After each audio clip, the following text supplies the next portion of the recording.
Hey, welcome to ZakDTV. I'm Zak. I'm here to bring you interesting news from around the internet 5 days a week. And have I got some stuff for you today? I think we should dive right into this. I don't know if you'll be able to hear it. It's extremely windy outside. You might actually hear my windows rattle and stuff. It's been crazy. Anyway, we're going to start right off with Amazon. Amazon has a new best-selling book. You might say, Zak, why does this matter? Well, it sells for $7.08. It's only available in paperback, and it has 598 reviews. It sits steady at a 4.7 star rating. Top seller material, right? Some of the top reviews state, the transcendent author pens his masterpiece, or amazing, just amazing. It sounds pretty good, right? Except it's totally blank. The book is a satire. It gives you 266 blank pages. The name of the book is Reason to Vote for Democrats. And the author, Michael Knowles, says what he thinks is really great about this book is you can go cover to cover in 15 to 20 seconds. I ask you, is this trolling or is this absolute brilliance in marketing? Let me know what you think in the comments below. Next, I have some bad news for all you people living out there on the left coast. Dr. Valerie Sahakian, she's a fellow at the USGS,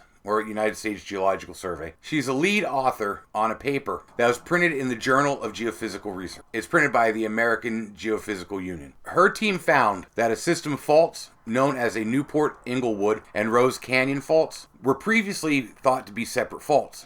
They are truly just one long fault. They run all the way from San Diego up to Los Angeles. Most of the fault runs underwater, except for a little bit in San Diego, and a bunch that goes into the Los Angeles basin. Through their research, they found that this fault could produce earthquakes from 6.3 to 7.4 magnitude on the Richter scale. According to Dr. Shahakian, the north end under LA is overdue for its next quake. And when it hits, it will run all the way down the fault to San Diego. It is going to pass through some of the most populated areas of California. Now, this could be devastating to those 20 million residents in that area. But another more well-known fault, the San Andreas Fault, is also way overdue for its next quake. The last big one it had was back in 1857. And with their geological studies, they found that this quake goes off about every 100 years. So we're like 60 years overdue, somewhere in there. This thing has been crushing the land together at the fault at 1 inch per year for the last 160 years. Could you imagine the amount combined energy stored in that fault? Scientists believe that when it lets go, we're going to be looking at a 7.0 minimum to an 8.0 magnitude earthquake. And if either of these faults slip, it could trigger the other one to go off as well. I don't know, sounds like a scary time to live in California. Yeah, let's get a little techie here. 3D printing is all the rage right now, and even the US Army has decided to get in on it. They printed a modified M203 grenade launcher. Yep, they 3D printed an underbarrel grenade launcher. They also gave it a grip and stuff, so it could be used by itself. They called it Rambo. Well, because of course they did. It actually stands for Rapid Additively Manufactured Ballistic Ordnance. It took them 70 hours to build and another 5 hours to do the finish work. They also printed grenade rounds with it. The grenades weren't armed with explosives, but they were able to fire. They found the muzzle velocity was within 5% of a traditionally machined grenade launcher. Pretty close to what they already have. Now, of course, they're printing this using an additive metal technique. It's not something we could do at home with our little plastic printers, but still a pretty cool idea. And now that they know they could print heavy ordnance with this, they hope to step away from costly manufacturing where you have to have machinists and skilled people actually turning barrels and everything like that on lathes, and just go with hit a start button to print. How many copies you want? 10 copies? There you go. They also envision making parts out in the field, in forward operating bases and whatnot, set up one of these printing stations, and manufacture parts as you need them, so that way they don't have to be shipped in. The future's something, isn't it?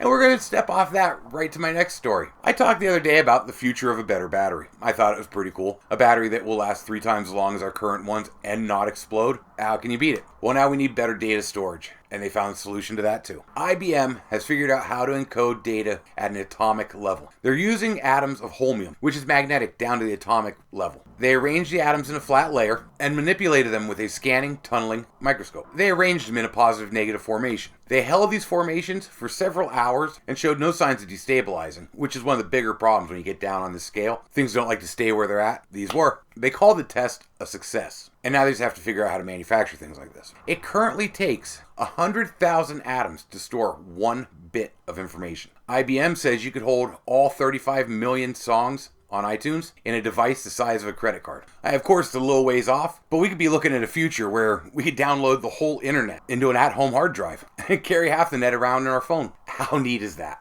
I'm going to finish up with a little bit of sad geology. A spot known as the Azure window has collapsed. It's a natural structure. It was on the Isle of Malta Real cool arch looking thing. And it looked out over the Mediterranean. It has fallen.